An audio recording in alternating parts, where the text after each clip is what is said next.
오늘 해볼 주제는요, 일본의 웹툰 시장에 대해서 이야기를 해볼 건데요. 요즘 아주 일본에서 웹툰 시장이 되게 핫합니다. 왜 핫하냐면 원래도 핫하긴 했거든요. 근데 5월 30일 화요일에 점프에서 새로운 기사를 냈어요. 이제 자기들이 점프툰이라고 하는 서비스를 시작하겠다. 그러니까 하나의 브랜드를 만들겠다는 거죠. 점프툰이라는 브랜드를 만들고 점프툰이라고 하는 앱 어플을 내년에 이제 게시를 하겠다. 이렇게 발표를 했습니다. 이 발표가 웹툰 관련한 쪽에서도 굉장히 화제가 되지만 일본 안에서도 굉장히 화제가 됐습니다. 왜냐면 점프라고 하는 이 만화 브랜드 자체가 일본에서 굉장히 큰 의미를 가진 브랜드잖아요. 왜냐면 일본인들은 어릴 때 점프의 만화를 보고 자랐거든. 그래서 이 점프라는 게 굉장히 일본의 어떤 지금의 정체성을 만들어준 데 굉장히 큰 기여를 한 브랜드인데, 원래는 그 웹툰이라는 게 일본에서 거들떠도 안 본다는 얘기가 많았어요. 거들떠도 안 본다는 얘기가 많았는데 그 침묵을 깬 거죠, 점프가. 이제 자기들도 웹툰 서비스를 하겠다, 여기에 관심이 있다는 걸 나타낸 거죠.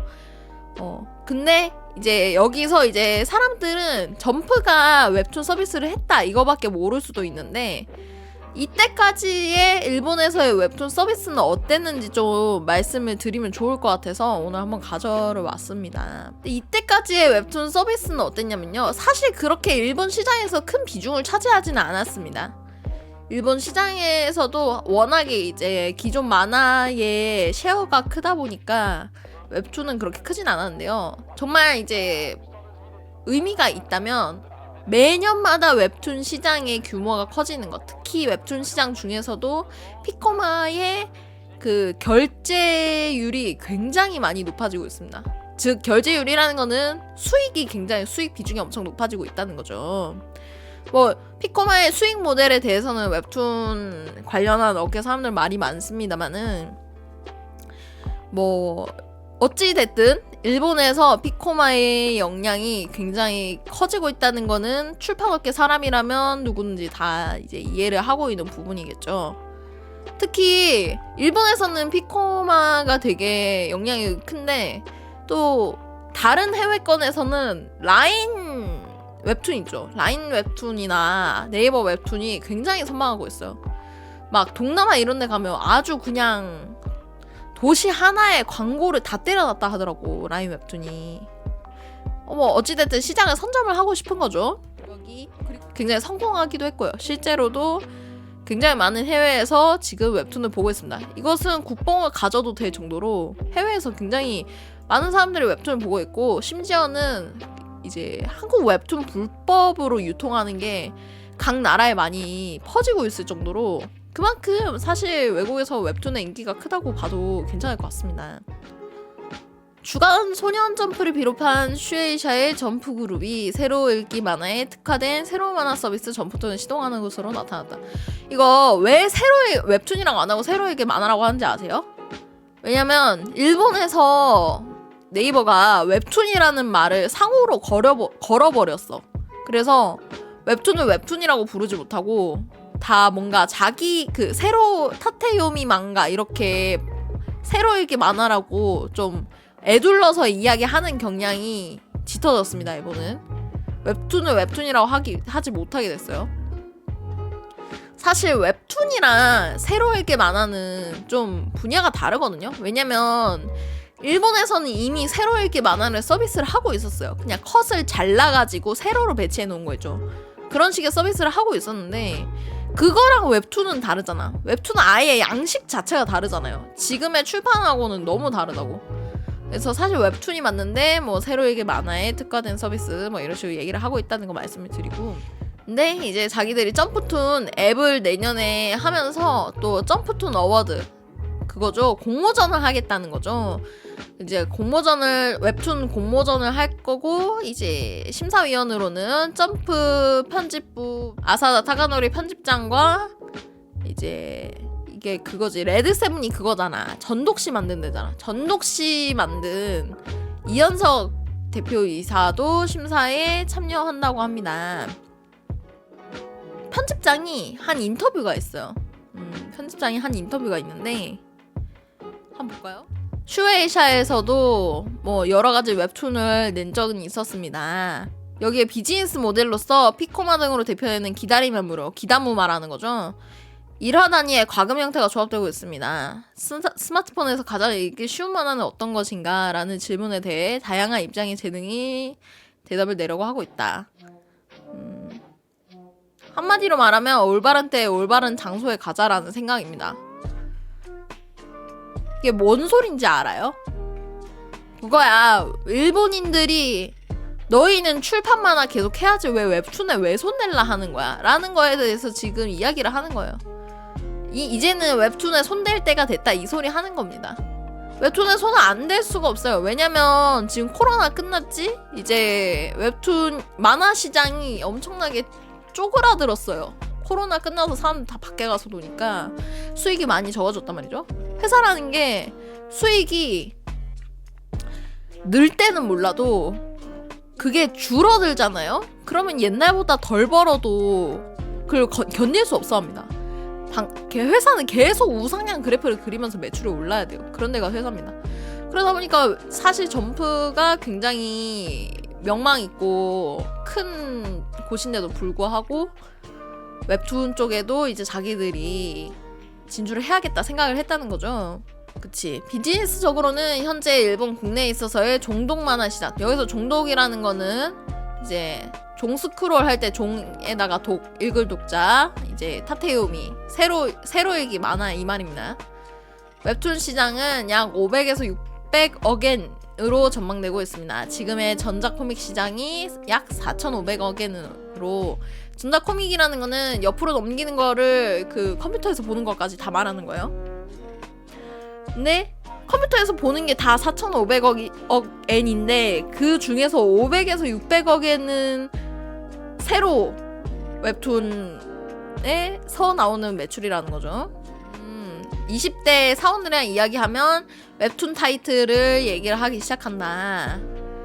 그리고 한국 웹툰의 더 복서를 읽었는데 굉장히 충격을 받았다. 이번 웹툰에 대한 도전은 만화 사업을 피벗, 방향을 변환해서 이렇게 늘여놓는 거, 나열하는 걸 말하는 거죠.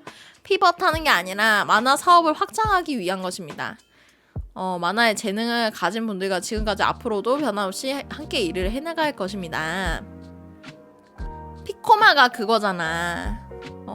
기다리면 무료잖아요. 기다리면, 그거는 카카오 페이지에서도 비슷한 구조를 취하고 있거든요. 카카오는 항상 그랬어요. 기다리면 무료라는 스탠스를 취했습니다. 그게 지금의 카카오를 세워준 원동력이에요. 기다리면 무료라는 비즈니스 모델을 세운 게. 근데 그게 너무 경쟁이 심해지다 보니까 열심히 웹툰을 엄청 고퀄리티로 만들었는데 수익은 그렇게 나지 않는 현상이 계속되고 있는 거는 사실입니다. 컨텐츠의 소모가 너무 심해요. 그거를 아마 일본에 만화 하시는 분들은 다 알고 있을 거야. 지금의 웹툰 시장은 단순히 과금하는 비즈니스 모델을 기초로 하는 것도 있어서 먼저 읽고 싶다는 작품이 많았습니다. 그치? 한국 웹툰 되게 한화 정말 기가 막히게 끊잖아. 그게 이제 다음 화 결제시키려고 그러는 거죠. 근데 이제 점프는 계속해서 반복해서 읽고 싶다. 이거를 목표로 하겠다는 거죠. 그러니까 그거예요. 자기들은 다르다 이 얘기를 하고 싶은 것 같습니다. 뭐 사실 나쁘지 않은 전략이긴 하지. 왜냐면 지금까지 웹툰을 보는 애들은 진짜 심심해서 보는 애들이 많고, 앞으로 많은 그 층의 사람들을 끌어모으기 위해서는 점프가 가진 그 만화 기획 능력이라는 걸 잘 살릴 수 있으면 좋겠지. 물론 나는 그렇게 생각해. 뭐 기존의 웹툰을 보던 사람들이 다 그거예요. 심심할 때 보던 사람들인데 작품의 그 질을 좋게 한다고 해서 계속해서 읽고 싶은 작품을 만든다고 해서 이제 그게 기존의 비즈니스 모델, 즉 이제 기다무에 특화된 그런 빨리 보고 싶은 막장물 이런 거를 제치고 점프의 웰메이드 웹툰이 잘 될 것이냐는 잘 모르겠습니다만은 한번 지켜봐야 될 일일 것 같습니다. 이런 상황에서 국내 웹툰계는 어떤가 하면은 사실 굉장히 그렇게 희망차지는 않습니다. 왜냐면 코로나와 함께 웹툰 시장의 성장이 굉장히 멈춰 있어요. 그 타겟을 해외에서 하려고 하고 있는 추세가 많이 보입니다. 특히 지금 일본이 굉장히 웹툰에 투자를 많이 하고 있거든요. 웹툰이 돈이 된다 하고 들어오는 데도 있겠지만 실제로 뭐 일본이 지금 웹툰 시장이 빵 하고 터진 시기여가지고 거기에 뛰어드는 사람들이 굉장히 많아요. 그 중에서도 이제 자기 혼자 뛰어드는 데도 있겠지만 한국 업체랑 같이 이렇게 합작해서 만드는 데가 굉장히 많아졌거든. 랭킹을 맨날 봐요. 근데 이제 신기하게도 점점 그 일본에서 만든 웹툰이 많아지고 있어요. 랭킹에 인기가 있다는 거죠. 일본에서 만든 웹툰이라는 게 되게 일본에서 만들면 뭐 퀄리티가 어떨지 한국의 기존의 그 노하우를 잘 살릴 수 있을지 잘 모르겠잖아요. 꽤 근데 잘 만들어놨어요. 그리고 일본인들이 좋아할 만한 스토리를 넣어놓거든요. 특히 이제 우리나라 사람들은 좀 진지한 스토리 같은 걸 좋아하는 대신에 일본인들은 좀 개성 있는 캐릭터를 좋아하는 편이거든요. 근데 뭐 개성 있는 캐릭터를 넣어놓은 이제 판타지 웹툰 이런 거를 되게 잘 만드는 거야, 일본 애들이. 그래서 그게 점점 라인 망가나 이제 피코마에서 굉장히 뜨고 있고, 앞으로 그 추세가 많아졌으면 많아졌지 적어지진 않을 거예요. 일본에서 만든 웹툰들이 점점 많아질 겁니다.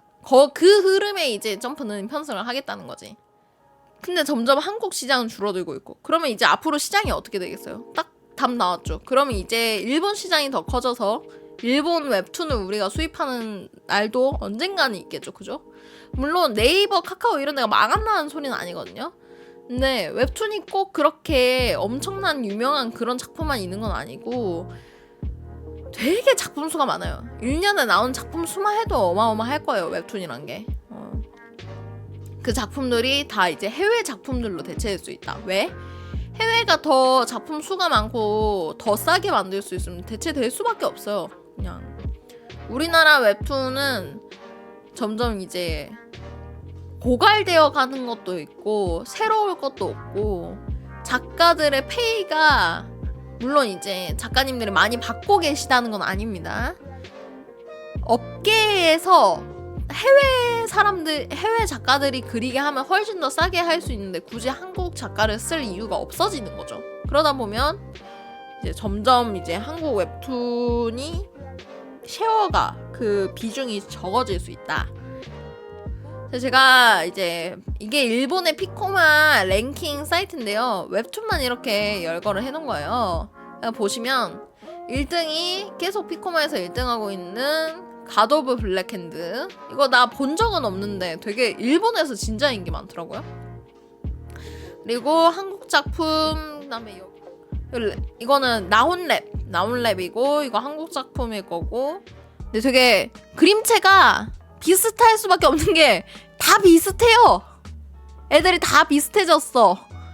왜냐면 남성향은 특히 그럴 거야. 남성향은 나홀랩 팍 뜨면서 이제 다른 데서 제작할 때 나홀랩처럼 만들어야지 하고 만들어요. 여성향도 비슷할걸? 뭔 팍 뜬 그림체 있으면 그거랑 비슷하게 만들어야 된다고 그렇게 비슷하게 할 거야. 지금 썸네일조차도 뭔가 느낌이 다 비슷하잖아. 이게 참 안타깝긴 한데 뭐 어쩔 수 있나. 이게 대세인데. 그지? 자, 이거 그거거든? 그 7번이 그 옆집 날이고 8번은 아마 여성향 그 한국 작품인 것 같고, 그 다음에 9번은 그거예요. 웹툰이 아닌 거 만화입니다. 일본 만화. 그리고 10번도 일본 만화. 그리고 여기서 되게 나는 이 캡처하면서 되게 놀라웠던 게 이거 있죠. 12번이 한해대거든요. 하루만 네가 되고 싶어라고 하는 그 한국에서 진짜 히트친 웹툰이거든. 근데 그것보다 11번이 더 높아. 11번이 그거예요. 일본이 만든 웹툰이에요. 굉장히 생각보다 한국 웹툰 같이 잘 만들지 않았어요? 이런 작품들이 계속 치고 올라와요. 특히 라인에서. 피코마는 한국 웹툰이 잘 안 한국 웹툰만 올라오거든요. 일본 웹툰이 잘 없는데 라인은 되게 정책이 일본식의 그 정책을 하고 있어서 그런가 그 일본 만화가 굉장히 많이 올라오는데 일본 웹툰이 되게 잘 되더라고요. 라인 만가에서. 그리고 이제 오늘 캡처한 게 이거여서 그런데 이제 제가 맨날 이렇게 라인에 들어가서 보면 항상 일본에서 만든 웹툰이 상위권이에요. 꽤. 그런 거 보면 굉장히 일본 웹툰에도 가능성이 있는 게 아닌가 싶은 생각이 듭니다. 그 일본도 우리나라랑 사실 그 돈 먹는 구조는 똑같거든요. 소설이 있고 소설을 만화화를 하고 만화를 다시 애니화를 하고 그런 식으로 해서 다시 소설을 팔아먹는 그런 구조란 말이죠. 근데 여기서 이제 자기들의 그 체인에서 웹툰이 하나 더 추가돼봐요. 와, 그러면 돈을 2배로 벌 수 있잖아 이거잖아. 웹툰은 안 할 이유가 없어요, 일본인들 입장에서. 그래서 앞으로 일본에서 웹툰 시장이 더 커질 거다. 우리나라는 이미 근데 웹툰이 한 10년, 10년 됐잖아. 진짜 넓게 보면 한 15년 됐고. 그래서 웹툰 양성하는 데도, 웹툰 작가들 양성하는 데도 많고, 기반도 많고, 공모전도 많고, 플랫폼도 많고, 다 갖춰져 있는데, 일본은 이제 아직 막 생기기 시작한 때거든요? 근데 이제 웹툰을 점점 보면서 잘하는 애들이 또 우리나라랑 똑같은 루트 타서 이렇게 제작해봐요. 그러면 점점 더 커질 거라는 거는 안 봐도 비디오인 거지. 이제 일본이 그거였죠. 이제 익숙한 거를 좋아하는 나라잖아, 일본이. 새로운 걸 별로 안 좋아한단 말이야. 특히 이제 한국에서 만든 웹툰? 되게 싫어하는 사람들이 더 많았던 게 사실입니다. 근데 이게 조금만 익숙해지잖아요? 그럼 바로 다 봐요. 다 봐. 한 명이 보면 다 보는 문화이기 때문에 일본도. 이제 여기에서 내가 얘기를 해주고 싶은 게 일본이 현금밖에 안 쓴다는 그 인식이 있잖아요. 일본 여행 가면 현금 꼭 챙겨다녀야 된다. 근데 그것도 맞거든? 일본에서 현금 안 들고 다니면 안 되는 건 맞는데 요즘 일본 사람들 그 QR페이를 진짜 많이 써요. 우리나라에 해당하는 그 카카오페이 같은 거 있죠. 일본에 페이페이라고 하는 게 있거든요. 페이페이라고 하는 게 있어요. 근데 이게 진짜 일본인들 거의 다 쓸걸? 일본인들 다 쓸 거야. 이게 엄청 일본에 보급돼가지고 처음에는 많이 없었어요, 이게. 근데 이 페이페이라는 회사가 아마 야후 건가 그렇거든? 근데 이 회사가 온갖 가게에 다 뿌려버린 거야, 이거를. 슈퍼고 뭐 음식점이고 다 뿌린 거야. 그래가지고 점점 그게 보급이 되기 시작하더니 어느샌가 페이페이를 안 하는 데가 없어지고 사람들이 다 페이페이를 쓰기 시작했어. 제가 이제 일본에 살았었으니까 그거를 4.5년 동안 살면서 진짜 체감을 엄청 했거든요. 제가 알바를 하고 있으면 페이페이로 결제하는 사람이 진짜 많았어요. 그만큼 이제 페이페이를 많이 쓰게 됐는데 굉장히 역설적이잖아요. 일본이 현금을 좋아하는 나라인데 이런 걸 쓴다는 게 역설적이잖아. 근데 일본은 원래 변화가 빨랐습니다. 원래 빨랐어요. 근데 지들끼리 하니까 이게 망했던 거지. 세계화를 못하고 망했던 거지. 말은 웹툰도 일본에서 성공하기만 하면 누구든지 다 볼 거라는 거죠. 저는 그렇게 생각합니다. 자칭 일본 전문가 내키는 그렇게 생각을 하고 있습니다. 이제 뭐 굳이 걱정은 안 해도 될 것 같아. 왜냐면 어차피 웹툰을 좋아하던 사람들은 해외에서도 웹툰을 좋아하던 사람들은 한국의 웹툰을 좋아해서 일본의 웹툰을 좋아할 가능성이 크다고 봐요. 왜냐면 우리도 만화 있잖아. 만화 원래 많이 보는 사람들은 일본 만화 좋아하거든요. 왜냐면 그 일본 만화가 주는 그 재밌음이 있어. 한국 만화보다. 그 원조가 주는 재미가 있다고. 그것처럼 웹툰을 좋아하는 사람들도 한국 웹툰이 주는 그 오리지널리티를 좋아할 거예요. 그래서 한국의 웹툰 시장이 없어지지는 않겠지만은 이제 앞으로 시장이 어떻게 변하는지는 알고 가면 좋을 것 같다는 말씀 드리고요. 이제 꿀팁. 웹툰 쪽으로 진로를 정하신 분들 꿀팁 드리면 일본 취업을 굉장히 적극적으로 추천드릴게요. 지금 일본에서는 웹툰계 인력이 없어서 난립니다. 웹툰 조금 공부했던 사람들은 다 데리고 갑니다. 엄청나게 높은 연봉에. 그러니까 일본 취업을 진지하게 고민을 해보시라는 말씀 드리고 오늘 이야기는 마무리하도록 하겠습니다. 아, 오늘 너무 알찼다, 그죠? 와, 교수님 설명이 너무 재밌었어요. 아, 진짜요? 아, 나 이러면 또 설명할 거리 가져와서 또 방송 해버리는데.